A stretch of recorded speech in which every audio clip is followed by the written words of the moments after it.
after 1 o'clock. But, yeah, we'll call to order the Air Quality Technical Committee meeting of March 27th, 2019. And why don't we start with introductions? The face with the waves coming out of it. Hi, I'm Marla Lucky. I'm an Environmental Health Program Manager at El Paso County Public Health. Monty McVeigh with the Air Force Civil Engineering Center. Yarek Crick from Bonita Springs, Colorado. Ken Prather, PPACG. Andy Gunning, PPACG. Rich Yon with Fort Carson, DPW Air Quality Program Manager. Victoria Chavez, El Paso County.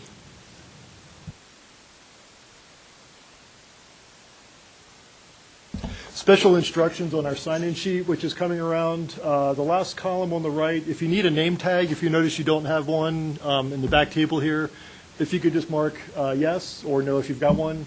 Looks like everybody needs one. Our committee is still a little bit, I think, in flux as far as identifying the composition. I think we're still waiting for a letter from the city as well for their representation. Dina as well. And from the state as well. But yeah, if you could, as the sign-up sheet comes around, if you could indicate if you need a name tag, that would be helpful. And we'll make sure we've got that for the next meeting. Agenda approval, pretty light agenda today, but anything anybody wanted to add or changes they wanted to make? It's pretty flexible once we get to the work program discussion. It's pretty wide open for a number of different topics we can certainly cover. Public comments for stuff that's not on the agenda. Anybody from the public like to say anything? Lee, come on up. Just made it in time. Sure, good. I learned a couple of things. If you stand here, you get in the movie. You can tell me, is it that one there? Okay, I'm learning slowly but surely. Let's see. I just wanted to say, that, Andy, the meeting that I invited you to, I can't remember if I invited Ken. I just got finished with CEO of Colorado Springs Utilities, Aram Ben Yamin, and also with Dave Paget. It was a very good meeting, and hopefully set the table. You had mentioned in an email to me that you're looking at meeting with him, and I think it set the table for Aram and Dave to understand the issues, and they're happy to coordinate with this committee and the other activities. I think having a large government agency be willing to do that will set the stage nicely for asking the public to do things, because if CSU was unwilling to do anything, people would say, well, why do you expect me to do that? So urge your follow-up with CSU, and rather than get into any details, which I probably really don't know and certainly wouldn't want to speak for them, go to it. Thank you very much. Good. Thank you, Lee, for opening that door. Appreciate it. Good. Okay. Any other comments? Sure. Come on. Yep. And I don't even have a kid. I don't know what I'll hide behind. Hi, everyone. My name is Randy McCallion. I have a master's degree in public health. I'm a local activist, and as you also know, a mother of two. They really inform my children a lot of the activism I've been engaging in more and more. So I want to talk to you briefly about another aspect of our air quality, and especially air quality around the Drake Power Plant. Fresh air, clean water, fertile and healthy soil, these are things that we need to survive. These are things that we value for a healthy life. And these things are our moral obligation to protect. Our Colorado Springs coal power plant is not only releasing toxic chemicals into our air, but this is polluting our groundwater and contaminating our soil, which contaminates the food we eat.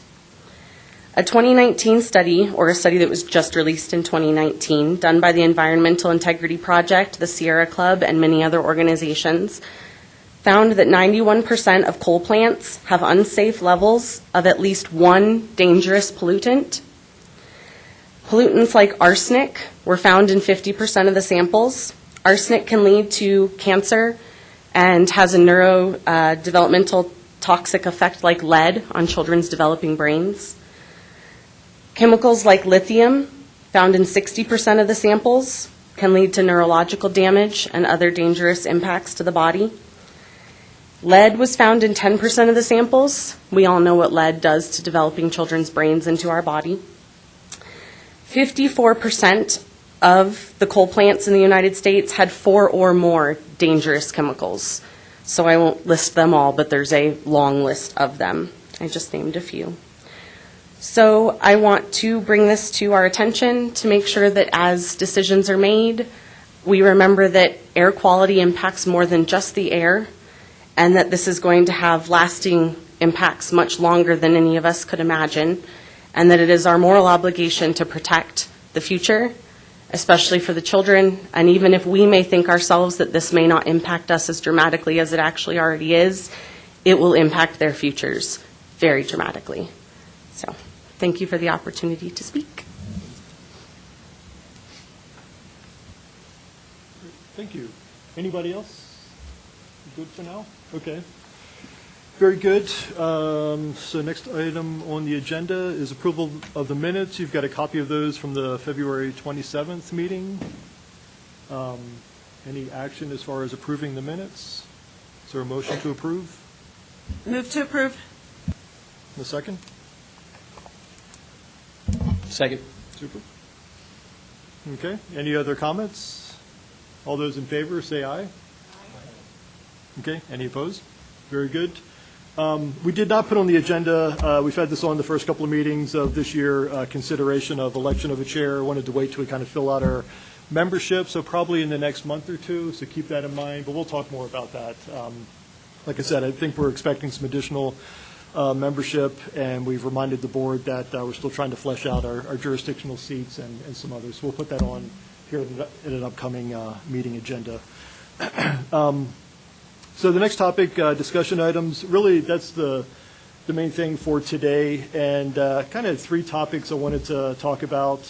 Sent out some material in advance for you to take a look at as far as messages that other communities have been developing around air quality, why it's important, and how they engage with their communities.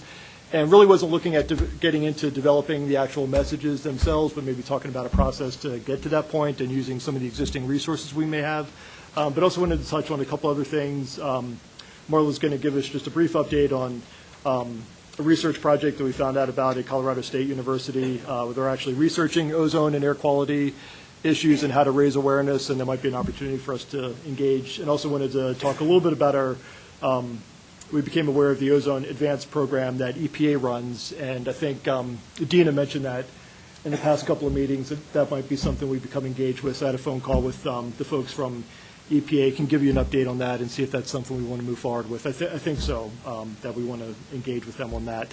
But just so you know, as far as staffing, this is Ken's last meeting, so he can maybe give us some parting words of wisdom if he wants to, but his last week with this is going to be next week. So we're in a little bit of an interim period. You're going to be stuck with me for about a month and a half. We do have a new environmental planner that's going to be starting in May, so she'll be here for the May meeting. But wanted to see what we need to be doing in the meantime to kind of bridge the gap and start working toward developing public messaging, especially maybe engaging with the PIOs that we have in our jurisdictions and military bases and elsewhere. So we'll talk about that a bit. But we can start with the Ozone Advanced program and then maybe the CSU Colorado State program, and then talk about where we go from here as far as these work plan ideas.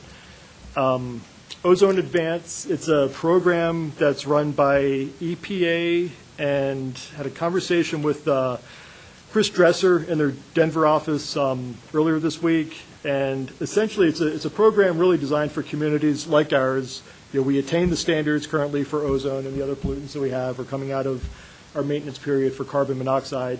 But it's a program that's designed for communities, regions, cities, and other localities to be more proactive and try to stay out of non-attainment issues.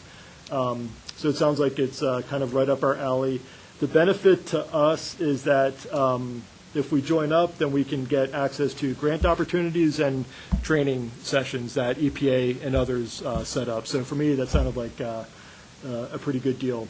The only thing we need to do is develop a program that identifies what proactive strategies we're going to try to pursue, and that can include public outreach, communications, and so forth. And then we need to report on an annual basis back to EPA what we're doing in that regard. So for me, that kind of seemed like a no-brainer. When I saw the guidance, talked about the applicants really should be a state agency or a local governmental agency and not a COG or an MPO, which is what we are. We're a council of governments and also a metropolitan planning organization. But it said you could join as a COG or MPO if we had the local jurisdictions in support of that effort. But the fact that the state could apply on our behalf, I think that's something that Dina, I haven't talked to her about this, but I suspect that she would help us put that application together and be the signatory for us to EPA. So just wanted to put that out there, and we can further explore that if you all are comfortable with that. But any thoughts or past experiences with it? Yeah, so I read through the packet, and I think probably one of the biggest benefits to the group is it can bring in some additional technical expertise to facilitate us.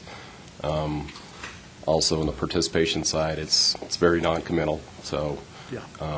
it's loose on that end, but I think it might help provide some structure for our group and some guidance, like I said, on the technical Yeah. side. So. Yeah. Good. Okay. Any other suggestions, comments? I'll just make a comment. I looked into it a little bit. It allows, and the strategies that we develop and use under it, in some circumstances, then can be used in the development of a state implementation plan if we were to become a non-attainment area. It's not an automatic inclusion, because in some cases, well, they didn't go into the details, or I didn't study the details, but it does allow us, and it would, if we started it and got those strategies going, that'd just be, kind of a step ahead of whatever might be required of us. Yeah, it definitely facilitates the state if they got to pursue a non-attainment designation. Yeah. The things you got to be careful of is once it's in the SIP, that becomes a It's no regulated. longer voluntary. Yeah, it's no longer a voluntary requirement. So obviously you have to have the collective support of the group to pursue something like that. But I guess the one thing I was a little disappointed about was on the, it doesn't really lend us to any more grant opportunities, but as a member of an Ozone Advanced Group, it does kind of elevate your applications during the consideration process. So, Yeah. And I got their latest, I think they send out a weekly or biweekly blast of training opportunities, grant opportunities, and there's about 35 or 36 pages. A lot of them were grants that I don't know that we would have known about otherwise, so putting stuff like that on our radar, I think there's some real benefit in that. Okay, well, good. So we'll continue to explore it. We'll talk with Dina. Before we pull the trigger on an application, we'll circle back with the committee and make sure we're all in good shape as far as what we're going to suggest and commit to. I don't know if we need a fleshed out program before we make the application. We'll have to get into those details a little bit, but we'll come back next month and try to get that finalized. Okay? Okay, very good. Marla, do you want to give just a brief update on the Colorado State University opportunity? Sure. So this email that was included in the packet, I haven't spoken with her in quite a while since she initially reached out, but it sounds like, she's with the School of Journalism and Media Communications, so I think they're really looking for how to improve communication tactics around air quality, specifically with ozone and wildfire. And they're trying to develop some best practices. So it sounded like the two-part interview, she kind of wanted the same person to conduct both parts of the interview ideally, but one's a little bit more on technical expertise and the other is more on the finished product of how do we communicate it well or better for the public. And so I had talked to her because we weren't sure if I should be a person to participate or our communications team, and then our conversation dropped off because she was going to send me the questions so we could think about that a little bit. But it sounds like the emphasis is a little bit more on the communication strategies, so it seemed in alignment with some of the stuff we're doing here and talking about. She did mention that there is an incentive that government people couldn't partake with, but I think it was a $100 gift card. So if people who are not government want to participate in this and give some feedback on the technical expertise and the communication strategies, Participate on the third. yeah.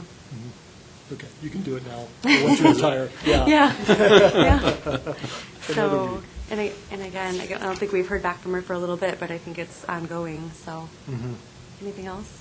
Yeah, I think it just seemed really timely and Yeah. relevant to what we're trying to achieve, so we'll stay in touch with her and see if we can find out more and, take it from there. Yeah. And the beauty of it is they're probably in a semester schedule, right? Probably. So they're trying to probably wrap up a project initiative by the end of the semester, which would be very timely for us, so. Yeah, good, yeah. Good observation. Okay, super. And if anybody hears about opportunities like that, just, feel free to share them with me or with the group at large. That would be fantastic as we get our arms around all this. It's admittedly going to be a little bit murky, a little bit messy as we're getting into it, trying to come up with a plan. As we talked about before, the committee was quiet for a little while. We thought things were in pretty good shape, and when things popped back on our radar a couple of months ago, we realized we really need to be diligent and be more proactive. So as you come across opportunities like that, let's share them with the group and see if we can further explore those. So the main topic was to talk about where we go from here as far as continuing to work on our work plan for 2019, and kind of just a few comments, I guess, from a big picture standpoint before we talk about public messaging. The big picture is that we do attain the standard, all the standards that we have in place right now, and that's what we're looking to do is try to figure out how do we maintain that and try to be proactive. And it's important that, from my standpoint, that we're proactive whether or not we're right below what the standard is. Even if we were to say dodge a bullet and stay below this year, I think we need to kind of sustain our efforts going forward. It's a public health issue as we look at ways to reduce emissions, not just ozone, but others as well. So I think, from my standpoint, it's important that we stay together, come up with a program, and start raising public awareness and look at some other voluntary strategies. A lot of different strategies we can explore, I'm sure, short-term and long-term. From my standpoint, I've been giving this a little more thought. I think establishing and making sure we're working with relationships, partnerships we have in place already is going to be really important. I think there's a lot of different stakeholders in the region where this is really important to them, whether they know it or not. And last night I was jotting down folks that we ought to be reaching out to and connecting with, whether it's in public messaging or other things we're working on in the air quality field. Obviously, it's the folks around the table already with our local jurisdictions, state agencies, from CDPHE with the one that Dina's with, CDOT as well. They're part of the MPO planning process that we have here at PPACG. Our military bases, military community, obviously, that's kind of our core constituency. Utilities, a core stakeholder, obviously. But there's a lot of others as well where I think we need to make some connections, and that's been on my radar and trying to ramp that up a little bit further. But that would include the Chambers of Commerce and EDC, Economic Development Corporation, so we can have a connection with industry and major employers. There's a bunch of other chambers in the region between Tri-Lakes and Woodland Park. I think there's one in Fountain and a couple other specialized chambers of commerce throughout the region that we probably ought to connect with at some point as we put our plans together. Visitor Center and Convention Bureau, it's important from a visitor standpoint, recreation standpoint, that we have clean air, not just from a public health standpoint, but for what that means to our region as far as visitors. I think there's a strong connection we could and should make with the healthcare industry in the region, again, as a public health issue, especially for populations with health issues, heart, lung, circulatory issues, whatever. I think there's a case to be made that they should be brought into the fold as well and could probably help us get the word out through whatever avenues they have. Colleges and universities, between the community college, Colorado College, UCCS, there's probably some cultivating of a relationship there as well to help us out as far as getting the word out. Our aging community, elderly residents are susceptible to ozone and air quality issues. We so happen to run the Area Agency on Aging here at PPACG, so I think there's some things we can do to kind of work that in terms of getting the word out. We'll talk about media outlets, but obviously, not obviously, hopefully there's a meteorologist group in our region. I think they might have at least a professional obligation to know what's going on around air quality and the health implications related to it. I don't know who they might be, but probably a group that we need to connect with. Public outreach, I think, through all of these existing avenues is going to be key. So just wanted to mention that, and we'll explore and maybe talk about that further as far as other partners we think we need to reach out to as well. And I guess the bottom line with that, for me, as far as public outreach, we need to develop messages, obviously, and not sure what those are going to be yet, but we've got a lot of resources we can rely on already. Provided some additional handouts from the Regional Air Quality Council up in the Denver metro area. But I think we need to identify and fine-tune messages for our region, obviously, but again, use the existing resources we have with those stakeholders. There's other efforts beyond public information, public education that we'd probably want to explore at some point as part of our work plan. Other voluntary reduction measures. We have existing networks, obviously, with MMT and the transit service they provide, van pool service that they offer, carpools, other travel demand management programs that we have in place already throughout the region. There's other transportation stakeholders we should probably reach out to, whether it's the airport, been trying to connect with our airport authority here in the Springs to put this on their radar. The freight industry as well, I'm sure they're organized throughout our region.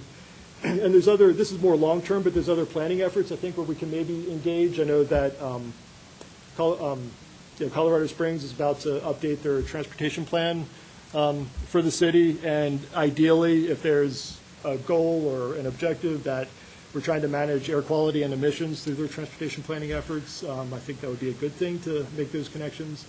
Same thing in El Paso County. I understand they're updating their countywide comprehensive master plan. So if we can kind of make these connections in some of these planning and other regulatory documents that are in place by the local jurisdictions, that would probably be a good thing.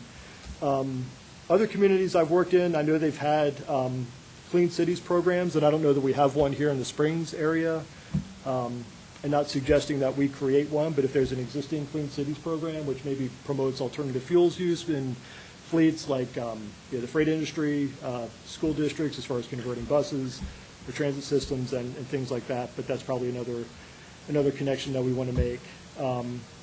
So those were just some random thoughts I had as far as stakeholders we probably want to reach out to and connect with, and some of the messaging that we want to develop and use existing resources through.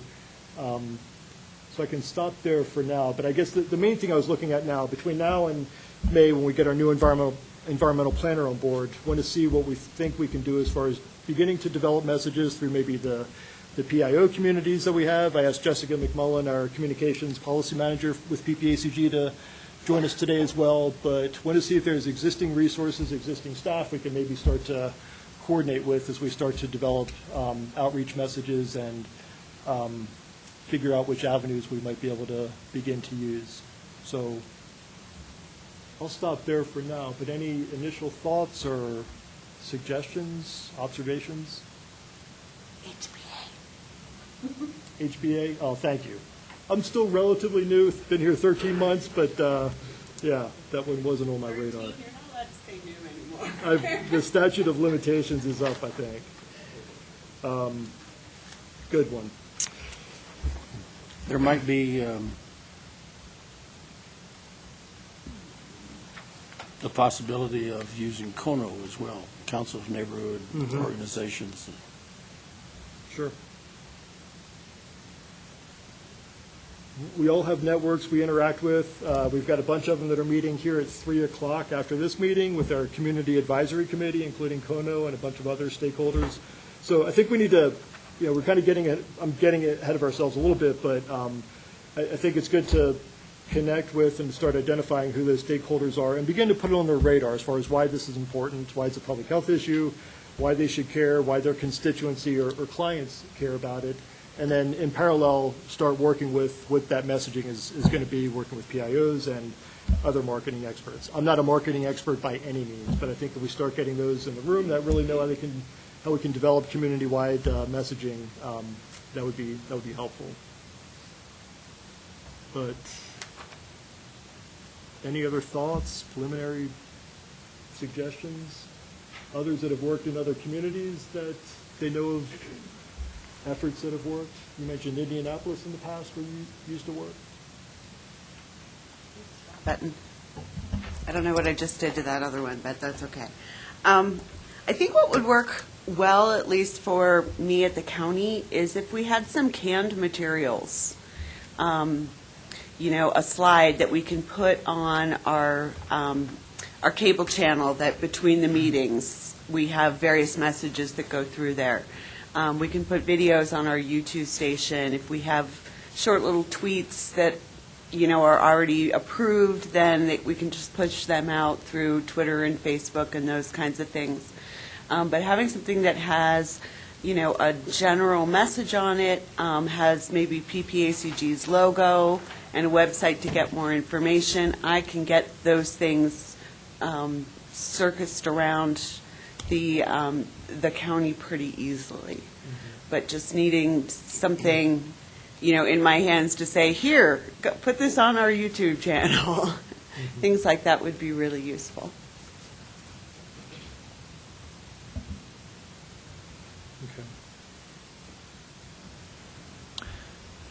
And my question would be, wouldn't it be worth to define the list of objectives that we want to accomplish via those messages? Because some of them we may be addressing the audiences that are not even very well informed at all, in some cases, about our ozone levels. Some of these messages will be informational. We may create some of the messages that are more specific and provide specific guidance and steps, what is recommended to do in terms of what communities can do on a voluntary basis, what are the consequences of becoming classified as non-attainment type of area. So there will be perhaps some messages that are informational and some of them more specific as far as what kind of technical and non-technical kind of measures can be taken to correct and bring the ozone level to the compliance level. Yeah, I agree with that approach. I think our first approach would probably just be kind of a general messaging that gets out, awareness, start stimulating the community so they have a little bit of an understanding what this is all about. And then I think as we get in to more of the technical approach and figuring out really what our targeted reduction measures are going to be, at that point in time, then we can do targeted messaging to support those reduction measures. So I would just encourage the group to kind of really pursue just a general awareness kind of campaign initially to kick this off. So. Okay. And just a second, what Victoria said, with as much canned packaging as possible is nice, but I don't want to speak for the capacity of our communications team. They're pretty stretched. I'm sure they'd be happy to help, and if we have something simple to distribute. But I was wondering also if there's any capacity to develop some kind of subcommittee just for PIOs or another communication strategy planning team, because that's not my expertise either, or if they should plan to attend a meeting once we have more messaging developed, or how would that work? Yeah. And I'm open to suggestions. Was kind of thinking the same thing. Maybe we put a special group together that's led by communications folks, PIOs and such from the jurisdictions, utilities, the bases. If you guys have that kind of capacity, get them in a room and give them the material that we've got. This is what we're trying to achieve, general messages to just raise public awareness and let people know, that there are some, tips and things they can do as far as changing behavior from when they mow their lawn or fill up their gas tank to how they take trips and so forth to reduce emissions on a personal or business level basis or whatever. But maybe put a group like that together and just let them have at it. Yeah. We've got limited resources, meaning not much other than some staff that we have, but don't really have a budget as far as developing a lot of materials, but we're going to get a little bit creative and ideally look at some grant opportunities to maybe help us in that regard. But I think getting folks in the room that maybe have dealt in this arena before as far as developing community-wide messages is probably a good next step. Yeah. And I just wanted to echo, Chris Welch, Colorado Springs Utilities, apologies for being late today. I just wanted to echo what Victoria had mentioned. I've already broached this topic with some of our public affairs folks that work primarily in customer and workforce communications, and they indicated, we're pretty limited as far as staff and resources go from a development of materials and messages standpoint, but if there are existing messages that this group or some subcommittee or PPACG can develop, stamp, we can get those pushed forward into existing channels and existing avenues. And I would defer to their expertise as to what the appropriate measures would be. Mm-hmm. Okay, Yeah, good. I think you might struggle a little trying to we get a bunch of PIOs in the same office or in the same room for a meeting, that might be difficult. Sure. I think that's standard messaging, though. We should be able to get a lot of that information out of the Ozone Advance I think so. group. So. Okay, I didn't see any messaging in that. In fact, let me not date myself, but a good 15 years ago, when I was working on this for the Department of Environmental Management, I used to go on there and be able to pull off PSAs and, all kinds of things that were already there that we just had to put our logo on and use. And I'm not finding that kind of material on EPA's website any longer. It's a little bit disappointing. So I'm not exactly sure. I haven't done a ton of web diving yet, but I'm betting we might be able to get some of that from NASA. They used to have a really good section on that, but I did not get into there. But there was just nothing that we could use on the EPA website. Now, maybe when we get into a program, I don't know, maybe they'll push them out, but they used to have all that stuff just downloadable and you could use it. So we just need to figure out where that website is and who has it, that we can just grab that stuff, throw a logo on it, and be done. Because 50,000 people have already gone through this messaging process, and we are at the very early stages. We have to tell people what ozone is, what are the problems, the health effects associated with it, where does it come from, and what you can do. Those are the basic 4 messages that you have to start with. And I bring a little bit of that. I used to work for the Center for Environmental Communications at Rutgers University, so I bring the research of risk communication along with me, so that's where I get my suggestion of those 4 messages to start with. I had similar thoughts looking at the research or the website, thinking from the presentation last time. She kind of referenced, I'm sorry, I forget her name from the state now, Dina. It seemed like there were lots of available resources, and then I couldn't find anything either that seemed package and go. And so I was a little frustrated with the website, but it sounds like maybe she is aware of those that we could restamp. Yeah, So I think she could maybe connect this, but it looks like a lot of that has been pushed down to the regions, or the regions that have taken it and sort of run with it. I mean, the stuff that the Denver RAC has put together through their Simple Steps, Better Air material, even the North Front Range MPO, which is in the Fort Collins area, is technically part of this region as well, but they're a bit of a standalone planning agency for air quality purposes. Some pretty good basic information on their website. I used to work in the Tucson area. I know they've got a lot of information they've developed as well. So a lot of it's kind of similar, but fine-tuned to their local region. So I think we've got a lot of good examples, resources to pick from already. I'm not sure why it's not on the EPA website anymore, but I could see if Dina and the folks with EPA can help us out in that regard. But I think we're good otherwise, even without their web resources. I think it is there. A few weeks ago when I was searching for ozone compliance levels, I was taken directly to a description of what is ozone, what contributes to the generation of it. And so there are some resources on the EPA's website. Yep. I always forget to do this. There's information there, but they used to have that canned packaging. They'd have a commercial. They'd have a presentation you could give. And so they used to have a billboard that you could put up. But that was the kind of material I hadn't seen. You're right, they do mention ozone and talk about it. It's just, I was looking for those PR pieces that I couldn't find.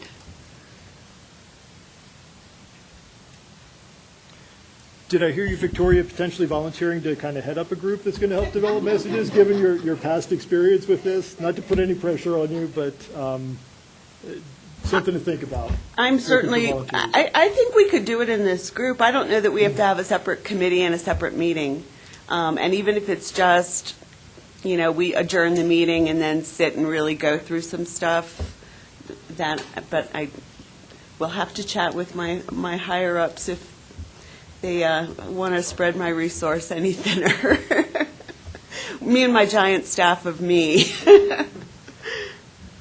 I like to think that also it will be very important to know how we distribute those messages to reach the widest possible audience. So some specific steps that perhaps Manitou Springs City could take would be to post the same messages on their website, put some article maybe in Pikes Peak Bulletin, because we know that different people reach to different sources to get the information, and that would be absolutely critical to kind of share it with as many people of different kind of the ages, for example. Yeah. Okay, very good. Couple of thoughts. So following up on what Victoria suggested, that we as a group, and maybe inviting, if we can get some other PIOs potentially to sit with us and kind of go through some of the material that we've found already. Appetite for doing that, perhaps at the next meeting or a special meeting that we set up here in the next few weeks. You suggested you probably need to run it by your boss and maybe some others to check on availability and so forth, so I want to respect that as well. During the next meeting? Yeah, okay, all righty. Or right after the meeting? Yeah, I'm also sensitive to the timing issue as well, that, trying to get the word out and trying to build some awareness, before the summer ozone season as well, that we should be mindful of that, but our next meeting would be the fourth Wednesday in April. Don't have the date in front of me, but happy to aim for that, or if we think we want to try to find another date. Any preference?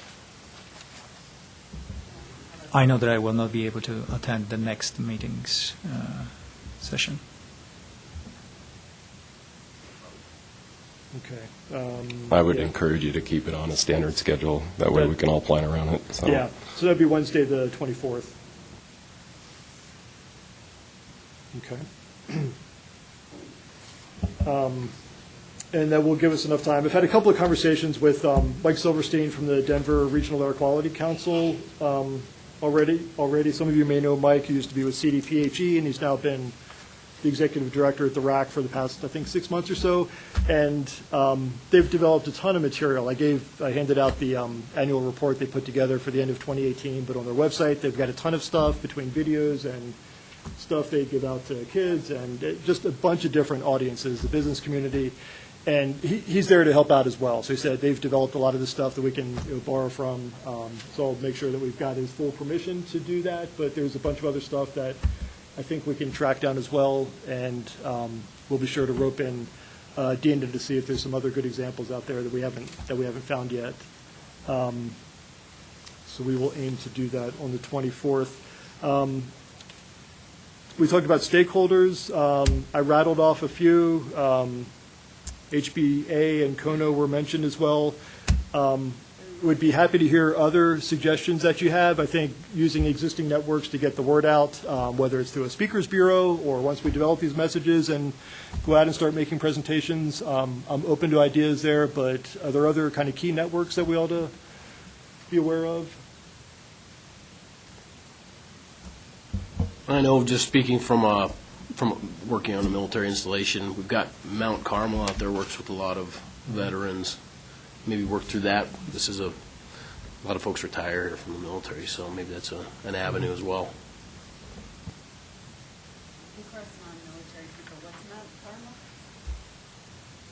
Mount Carmel was a Veterans Services. They're a nonprofit that they're there for veterans to help with jobs and education and all those types of things after they serve.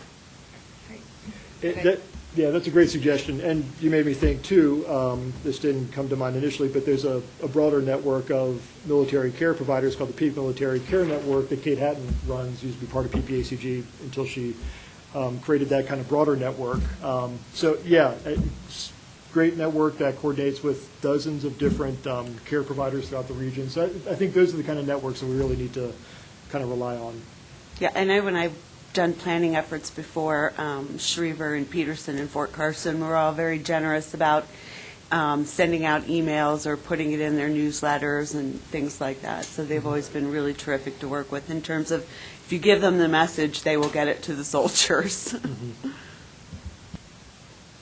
Yeah, I was going to say, just this is Rich from Fort Carson, but with our own newspaper, everybody's on their own email. It's very easy to get a message to everybody on the installation. So my concern would be, is it consistent with what we're doing in the community, so it's not something different when they leave the gate. So yeah, I agree with getting the right folks in the room to discuss it, and we can all be on the same page when we're talking about these messages. And once we figure out the messaging, I don't see any problem with, working with each of our public affairs office at the installations to do that. So we may rebrand it a little bit, but We're going to steal it from somebody anyway. Yeah, yes. Okay, very good. Any other thoughts, suggestions? Well, I'm going to give us all maybe an action item to do between now and the next meeting, and maybe that's just take a few minutes over your lunch or whatever to try and find a couple of those canned PR pieces, whether it's a short video or some kind of billboard or something like that, that, is from a public site that we can just go ahead and steal and see if you can find some great ones, and we can throw them on a table then and go through them at that point. But I will commit to doing that. So next meeting could be a little bit more of a bit of a design, I'll stop short of calling it a charrette, but a little bit of a work session to roll up our sleeves and really look at what's working in different communities, what we think might work for us as far as the key message. Okay, good. I was looking at some of the Denver ones, and I'd like to know your opinions on all of this, but one of the things they suggested that to do to reduce ozone was to shop online. And see, I had that response too.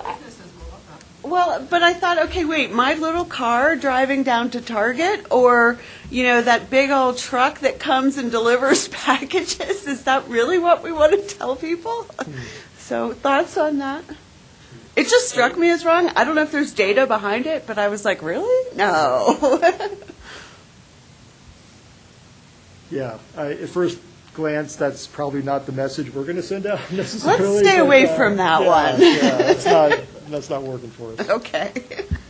I heard an approach that perhaps the more localized economy is more sustainable. So when you are bringing the products from outside of the states, across the country, or internationally, from the transportation point of view, you generate lots of pollution, and there is a cost associated with it. When you are producing locally and distributing it locally, perhaps even driving to the store locally to pick up some things would make sense there.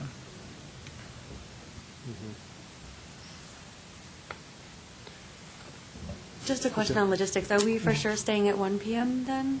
Good question. Wednesday? Open to suggestions. So we've got a meeting in this room at 3 o'clock, standing meeting on the fourth Wednesdays. It's our Community Advisory Committee. Typically has a pretty full agenda. It goes from 3 till 5 or so.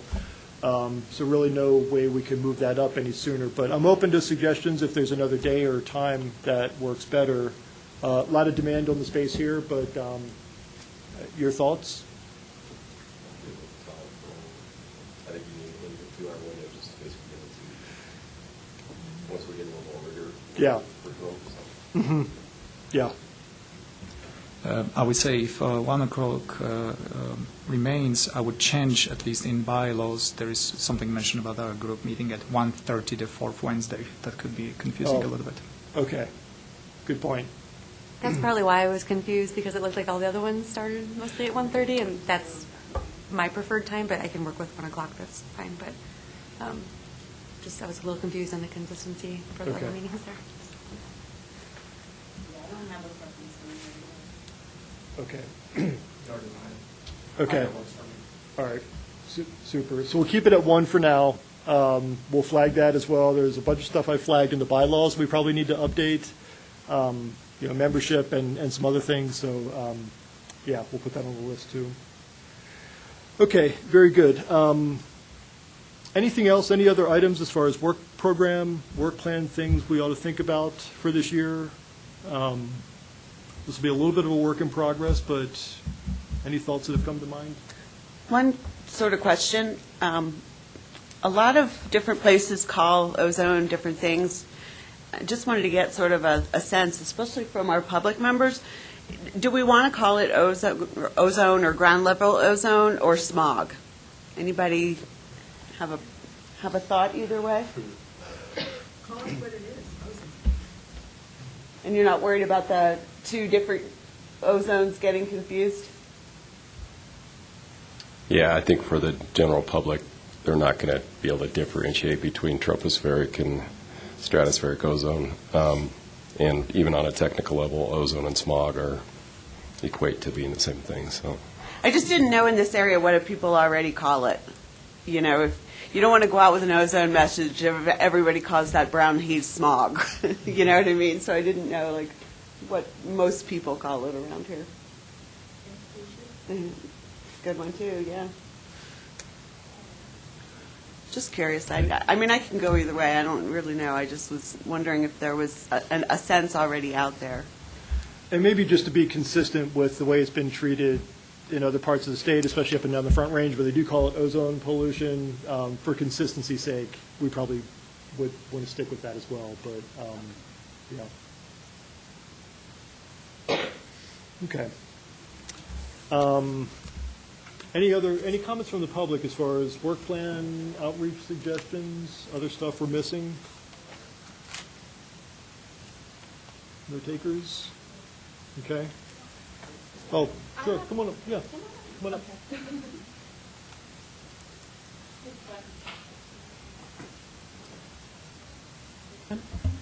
Okay. My name's Megan. I'm from Peterson Air Force Base. I'm new to air. I'm a Palace Acquire intern. But I drive to work every day, and I see the signs on the interstate, and I don't know if we would have access to those for information. I just feel like that's really broad. Everyone sees it. The digital Mm-hmm. Yeah. Yeah. We could probably get CDOT to, if we have a good message, I'm sure we could get CDOT to throw one on there if there wasn't. But I just think that would reach a lot of people, so. Great suggestion. Probably reach about, 80,000 people a day, roughly, on a busy day? You know that number? Yeah, Ken whispered in my ear. But yeah, and I noticed that was something that they do up in the Denver metro area, so that's great, kind of free advertising. And CDOT's a stakeholder of ours, broadly through PPACG, so yeah, good suggestion. Thank you. Good. Okay, very good. Anything else as far as work plan? Okay, so we'll plan for next meeting to be a bit of a workshop, a little bit of a design charrette discussion to look at messaging and so forth. We'll expand the invite list, if you will. If you send me your PIOs or public affairs staffs that might potentially be available, we'll reach out to them and see if we can get them into the room as well. I think that would help it be a little bit more productive. I'm not a design person. Jessica can help us out. Design isn't her thing. She's communications and outreach, but yeah, we could maybe use some help in that regard. So if you think of folks that ought to be in the room as well, please let me know, and we'll blast that out, hopefully sooner rather than later. So that'll be the main thing for the next meeting. But any member entity announcements anybody wanted to bring up?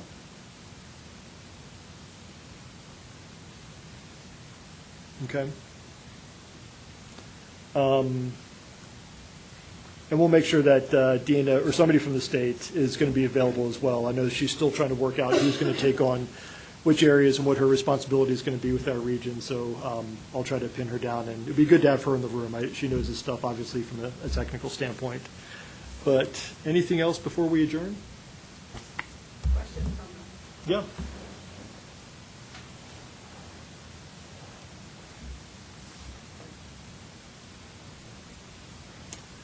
I'm Judith Rice-Jones. First, I just wanted to report that at the third meeting for the Colorado College Arena on Saturday, there were numerous questions about air pollution with concern about 3,600 visitors to the arena and all the cars that they would be driving in already a fairly congested area, just to raise awareness.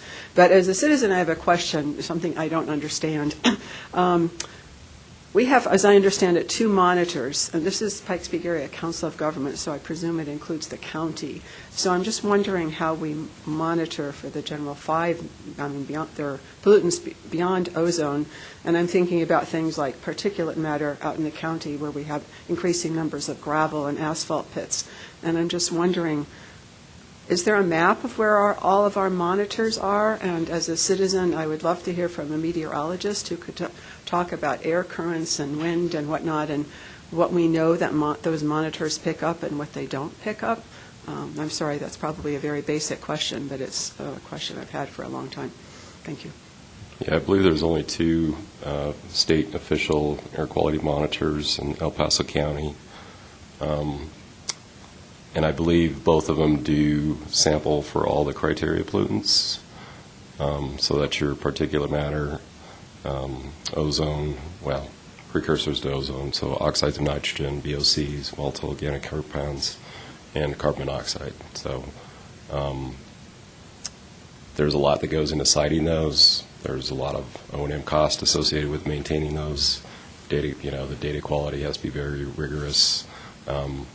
So, I mean, the state obviously is going to be more in tune with answering any additional questions, but as far as I know, those are the two only state official monitors. Now, I am working with some other research efforts, and they're looking at, we're basically looking at kind of low-cost monitors that can be placed. So that technology is developing. It's all cellular-enabled, so there's a lot of advances that's coming with some low-cost monitors that could come into play in the near future.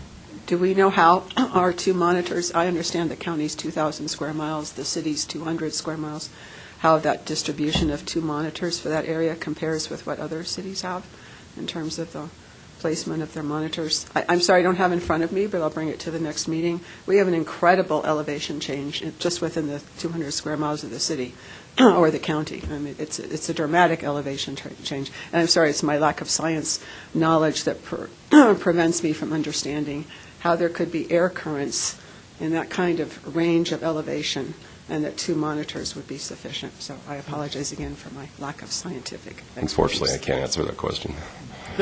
I would just also add that, I think the state maintains some public documents that would speak to siting of monitors, what parameters are monitored at different locations, rationale for why the monitors are at said locations on their website.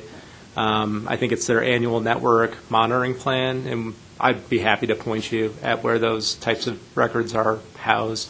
And there's probably associated documents at the technical services section that Air Pollution Control Division would post at that same location that might be of interest to you. Mm-hmm. And that same website he's talking about, the Air Pollution Control Division, they do have a map of all of the monitors in the state, and so it does identify the monitors in the Colorado Springs area. And I think you can click on the monitor pinpoint that shows up, and it'll give you some basic information about the monitor and what it samples, and then within their basic website, you can actually get into what does the monitor, what are the results, and all of the data. That is correct. And last time when I found this information, I searched for air quality index. And it took me to Colorado, I think EPA actually, website, and you can use like a drop-down list to choose different locations, like the 8th Street here in Colorado Springs. And as you pull the information, pretty much you are presented with the kind of table that tells you what kind of pollutants are being monitored by this location, and you can then go to Manitou and see how Manitou monitors and what they're doing. But interesting question, too, as far as comparing with other regions, if we have enough monitors. Trying to remember back in my Tucson days, we served a county of 9,000 square miles, although two-thirds of it was very rural and ranch land. Most of the urbanized area was concentrated around a 2,000 square mile area. But I think we only had a handful of monitors. In a similar air quality situation, we had a lot of dust, particulate matter concerns, but we were still attaining the standard there. We went into carbon monoxide non-attainment in the 90s, came out of it similar to our region here, and we're always on the cusp of ozone non-attainment. But I will find out how many monitors they have in Pima County, sure. Okay, very good. Anything else for the good of the order? I know this is a little bit murky and a little bit,